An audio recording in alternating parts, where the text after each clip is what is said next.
Jadi kekuatan timnas Indonesia dengan para pembencinya dikatakan dari para pemain-pemain yang ada di timnas Indonesia. Jadi jawablah kritikan itu dengan prestasi-prestasimu. Jawablah mereka yang suka nyinyir dengan gol-golmu, asis-asismu. Biar lekanlah kaki-kakimu dan kepalamu yang menjawab. Anggota DPR pertanyakan biaya transfer pemain naturalisasi. PSSI buka suara. Dalam rapat DPR soal naturalisasi Kevin Dix beberapa waktu lalu, salah satu anggota Komisi 10 DPR RI fraksi Nasdem Tita Mahfud Arifin mempertanyakan anggaran biaya yang dikeluarkan PSSI guna merekrut pemain naturalisasi Eropa. Pertanyaan itu pun viral di mana-mana. PSSI pun langsung menjawab melalui sekjennya Yunus Nusi. Dia mengatakan bahwa PSSI tak mengeluarkan biaya transfer sama sekali untuk proses naturalisasi pemain. Konsep tersebut tak ada untuk tim nasional. Pemain yang dinaturalisasi masuk ke timnas Indonesia murni karena panggilan jiwa.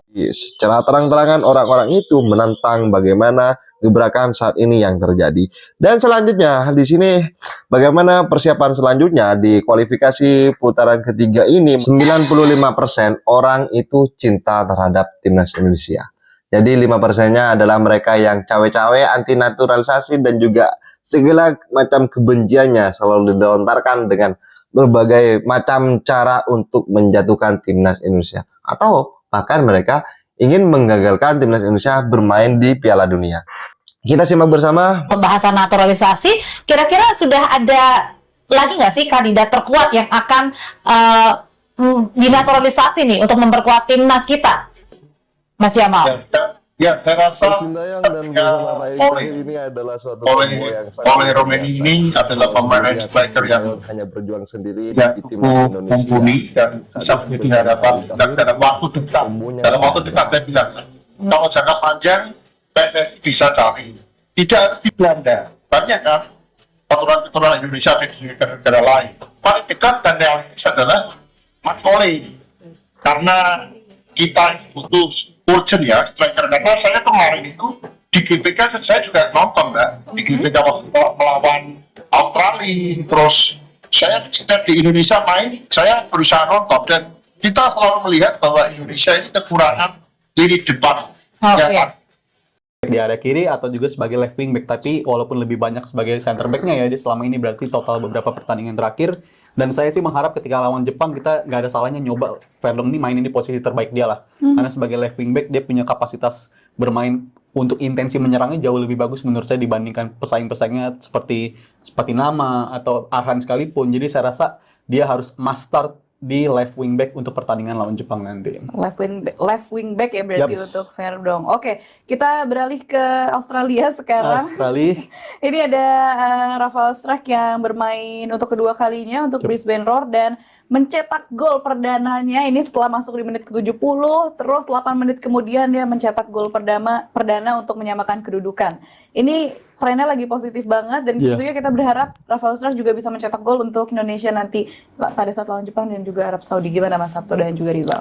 Iya, setelah membuka rekening golnya di Bahrain di timnas senior, sebelumnya lawan Korea Selatan ketika tampil di U23, itu membuktikan ada progres lah ya yang kita cari-cari, seorang striker yang bisa mencetak gol. Sementara yang saat ini paling rajin mencetak gol ya mungkin Ragnar ya, dari posisi kiri tapi dia bisa mencetak gol. Sementara Rafael yang lebih ke center tapi belum bisa menunjukkan penciptaan gol secara konsisten. Ya setiap bermain semakin dia pede kan, balik lagi ya ketika dia tampil di klubnya dia menjadi cadangan juga, jarang dimainkan juga bersama ADO Den Haag, tapi ketika dia tampil di Brisbane ya ternyata seorang pemain kan kalau dia mencetak gol pasti kan kepercayaan dirinya kan akan lebih naik. Dan ya lagi-lagi harapannya secara kontinu dia bisa melakukan itu, paling nggak dia sudah nge-break something yang selama ini sulit dia lakukan gitu. Dia sudah bisa nge-break untuk bisa mencetak gol. Walaupun kita bicara Liga Australia, tapi kan tetap ini sebuah ajang di mana seorang pemain tetap harus menunjukkan sebuah konsistensi, dan itu ditunjukkan paling nggak oleh Rafael dalam 2 pertandingan terakhir. Dan sekali yang terakhir dia bisa mencetak gol. Ya harapannya setelah kemarin gol di timnas senior ya itu bisa dia replicate lagi ya lawan Arab Saudi dan Jepang mungkin ya. dan praktis dalam 1 bulan terakhir dia nge-break itu ya, ngegolin perdana untuk Brisbane Roar dan juga ngegolin perdana untuk timnas senior ketika berhadapan dengan Bahrain. Sebenarnya dalam 1 bulan terakhir ini pemain yang trennya lagi meningkat sebenarnya dari segi performa individual dia, dan saya masih ngeliat dia kayaknya pilihan pertama untuk striker. Saya masih milih Rafael Struijk untuk saat ini, dan mungkin sampai match day lawan Arab Saudi kayaknya di penutup 2024 ini masih tetap Rafael Struijk menurut saya, karena dari segi kemampuan dia tipe striker Sintayong banget lah, bukan soal urusan mencetak gol, walaupun mencetak gol selalu jadi hal yang dikritisi dari dia ya. Tapi dalam 1 bulan terakhir dia udah membuktikan hal itu, dia bisa menjawab itu. Dan menurut saya kenapa dia harus jadi pemain nomor 9 ya, dia kerap kali menjadi back pertama istilahnya lah. Dia yang mengganggu lawan-lawan di area belakang. Seperti yang kita tahu Jepang tim yang bukan tim yang direct, tapi mereka main kaki ke kaki, mulai dari bawahnya nyaman banget, dan itu kita butuh tipe striker kayak Rafael Struijk untuk bisa ngeganggu nanti lawan Jepang. Jadi saya ngeliat dia punya tren yang sangat bagus, walaupun timnya belum menang ya kemarin, dia ngegolin tapi belum menang, tapi ya jelas impact-nya dia tuh berasa banget ketika berada di atas lapangan. Dan menurut saya ini kedepannya bakal meningkat lah Rafael Struijk, karena faktor usia juga nyata masih muda banget ini pemain dari segi faktor, dan masih banyak perkembangan lah yang bisa diharapkan dari seorang Rafael Struijk Elkomer. Jadi Struijk ini merupakan salah satu backbone juga untuk timnas kita berarti Sabtu ya. Iya dong, kalau kita bicara yang backbone yang nggak boleh seperti kita omongin biasanya yang nggak boleh diganti itu salah satunya adalah Rafael Struijk. Nah, ini ada kabar gembira nih dari Komisi 13 DPR RI yang sudah menyetujui proses pindahnya Kevin Dix ya, dan Sekjen PSSI Bapak Yunus Nusi juga sempat menyebutkan bahwa Kevin Dix ini bisa berlaga saat Indonesia melawan Arab Saudi nanti tanggal 19 November. Jadi pastinya kita semua excited, kita senang banget karena ternyata bisa lebih dipercepat prosesnya yang tadinya dibilang bahkan mungkin Maret baru bisa main gitu ya. Ternyata lebih cepat 19 November udah bisa main. Dan gimana timnas kita dengan adanya Kevin Dix? Kekuatannya apakah bertambah besar? Iya, kalau Hilgers bener hamstring dan nggak bisa bermain, ya tentu something yang positif banget ya ketika kita bisa mendapatkan Kevin Dix. Ini pemain yang mungkin paling banyak jam terbangnya dari sisi penampilan di level tertinggi ya. Kita bicara kontinental, kita bicara di level Eropa, bukan hanya di klubnya gitu, FC Copenhagen, tapi ketika tampil di kompetisi Eropa, dia tetap menjadi andalan timnya. Ini kan tidak dimiliki oleh pemain yang lain. Si Hilgers sempat bermain bersama Twente, tampil juga di Liga Champions, tapi timnya nggak masuk ke Liga Champions, akhirnya tampil di Liga Eropa. Itu mungkin salah satu pemain yang punya kemampuan untuk tampil di level tertinggi juga. Cuman Kevin Dix ini lebih paten lagi nih sebagai pemain. Tidak hanya sebagai back, dia bisa jadi defensive midfielder juga. Dia tampil selalu konsisten di setiap kesempatannya. Lalu tadi kabar dari produser kita mengatakan bahwa rate penaltinya 10 atau 11 dari 11 ya. Luar biasa. Ya. Jadi memang ini pemain yang punya kemampuan juga untuk mencetak gol penalti. Entah itu dia yang dijegal, entah itu dia yang nggak dijegal, tapi satu timnya mempercayakan dia, berikut pelatihnya juga untuk mengeksekusi penalti. Jadi kan kita melihat seorang pemain yang punya kepercayaan diri yang sangat tinggi, punya ketenangan yang begitu luar biasa. Jadi kalau kita mendapatkan Kevin Dix, terutama di partai melawan Arab Saudi ya. Kalau mungkin kekejar di Jepang ya lebih keren lagi gitu. Cuman kalau belum berarti tampil melawan Arab Saudi. Kita tahu Arab Saudi ini tampil dengan crossingnya yang begitu luar biasa. Kita sempat menahan imbang 1-1, tapi di 15 menit terakhir habis-habisan kita dihajar dengan cross, tapi kita bisa membuang bola-bola itu.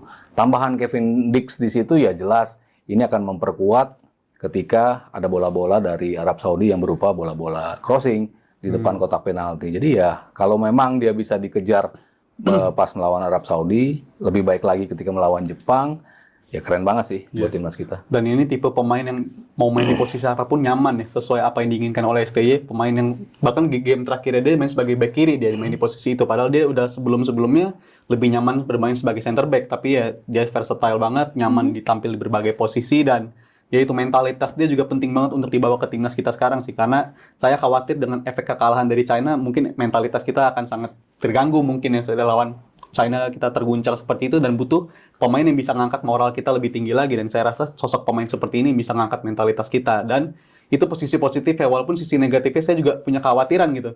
Ini artinya bakal nambah lagi kayaknya plot twist STY ini untuk pemilihan line up nanti ketika lawan Arab Saudi. Dan seperti yang belajar dari kasusnya Hilgers ya, dari segi kualitas saya yakin Kevin Dix sangat-sangat bagus, tapi apakah chemistry-nya bisa langsung nyetel untuk pertandingan langsung diterjunkan ketika lawan Arab? Pertandingan bisa dikatakan krusial untuk bisa kita natap bisa nggak nih lolos 2026? Itu menurut saya akan sangat berpengaruh. Tapi ya itu dari segi leadership, dari segi mentalitas, saya harap ini pemain yang bisa memang sangat-sangat dibutuhkan untuk mengangkat mentalitas kita. Ya karena sebenarnya balik lagi ya, mau individual performance-nya bagus semuanya, tapi chemistry Betul, lagi-lagi yang sering belajar dari menjadi masalah gitu ya. Oke, di tengah banyaknya pemain kita yang trennya lagi positif, ada juga yang lagi kurang baik. Timnas Indonesia bersiap menghadapi Jepang pada 15 November mendatang. Untuk mengetahui kesiapan itu, kita akan berbincang dengan Sekjen PSSI Yunus Nusi. Selamat siang, Pak Yunus. Bagaimana persiapan Timnas Indonesia, Pak? Kapan pemain akan bergabung atau kumpul nih? Ya, salam sepak bola dulu. Terima kasih. Iya, insya Allah tanggal 10 anak-anak udah gabung di sini Jakarta dan semoga mereka dalam keadaan sehat bugar untuk persiapan pertandingan dengan Jepang di tanggal 15 nanti. Baik, untuk persiapannya sejauh ini seperti apa nih Pak Yunus kalau Anda melihatnya? Semuanya kita serahkan ke Sintayong tentang taktikal, teknis, tentu untuk akomodasi pesawat, hospitality makanan dan perlengkapan lainnya menjadi tanggung jawab saya selaku Sekjen. Kami persiapkan maksimal arahan Ketua Umum, anak-anak dan pelatih ofisial ini kita layani secara maksimal, dan tentu Pak Erick Thohir berharap bahwa jangan sampai kita lalai untuk melayani anak-anak ini karena kita tahu bersama anak-anak di dalam perjuangan yang begitu berat, apalagi dengan Jepang, sehingga saya standby untuk secara maksimal melayani timnas saat ini. Baik, untuk pemain-pemain abroad kita apakah sudah siap juga nih Pak Yunus untuk bertanding seperti apa nih update terkini Pak? Tanggal 10 semoga sudah berada di Indonesia, tidak ada halangan dalam penerbangan, kita sudah komunikasi dan ya kita doakan semoga mereka sehat dan bugar sampai berada di Jakarta. Selanjutnya langsung ditangani oleh Sintayong untuk latihan di beberapa hari berikutnya. Baik, Pak Yunus, ini kan tiketnya sudah sold out nih Pak. Apakah sebanding dengan animo nantinya para supporter Indonesia juga untuk mendukung laga yang berjalan, dan juga seperti apa arahan juga dari PSSI untuk laga nanti? Ya, kami mohon maaf kapasitas stadion di GBK hanya seperti itu, kurang lebih 70.000 seat, dan tentu ini tidak mungkin kami akan tambah, maka kami mohon maaf, silakan nonton di TV dan atau juga di beberapa tempat memang kita siapkan untuk nobar, dan tentu ini juga apresiasi yang sangat besar dari masyarakat Indonesia terhadap sepak bola Indonesia, dan insya Allah ke depan kami akan memberikan yang terbaik untuk membayar apresiasi dan semangat masyarakat Indonesia untuk sepak bola Indonesia. Baik, untuk timnas Jepang rencana kapan akan tiba di Indonesia dan bagaimana dari pihak PSSI dalam menjamu timnas Jepang? Ya, mereka mudah-mudahan biasanya H-3, H-4 mereka sudah berada di home atau di tempat di mana akan bertanding. Kita juga sudah menyiapkan pelayanan untuk tim dari Jepang, dan biasa menjadi keharusan bagi kami sebagai tuan rumah untuk memberikan pelayanan juga maksimal kepada tim-tim tamu yang akan datang ke Indonesia atau bertanding di Indonesia. Ini menjadi wajib bagi kami, tidak membedakan karena kita akan menjadi tuan rumah yang terbaik. Tentu juga demikian kami harus kepada supporter, kepada masyarakat Indonesia, siapapun tamu, siapapun tim yang akan datang ke Indonesia, kita harus melayani dengan baik supaya nama kita, wibawa kita juga harus baik di mata mereka.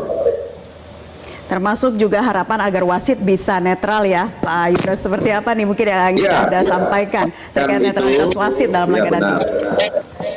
Kita udah sampaikan ini ke FIFA AFC, saya sendiri yang langsung komunikasi dengan Sekretaris Jenderal AFC bahwa kita berharap wasit-wasit yang dikirim, wasit-wasit yang perangkat-perangkat yang dijelaskan adalah perangkat-perangkat yang memiliki kapabilitas, memiliki kemampuan terbaik, tidak membela di sana sini. Kita minta objektif, netral, yang dia lakukan, dan mudah-mudahan komunikasi kita dengan diakomodir, dan wasit kita yang ada memimpin timnas dengan Jepang, kalau dari Iran, dan kami yakin mereka pasti akan objektif dan memimpin dengan baik pada Indonesia melawan Jepang nanti.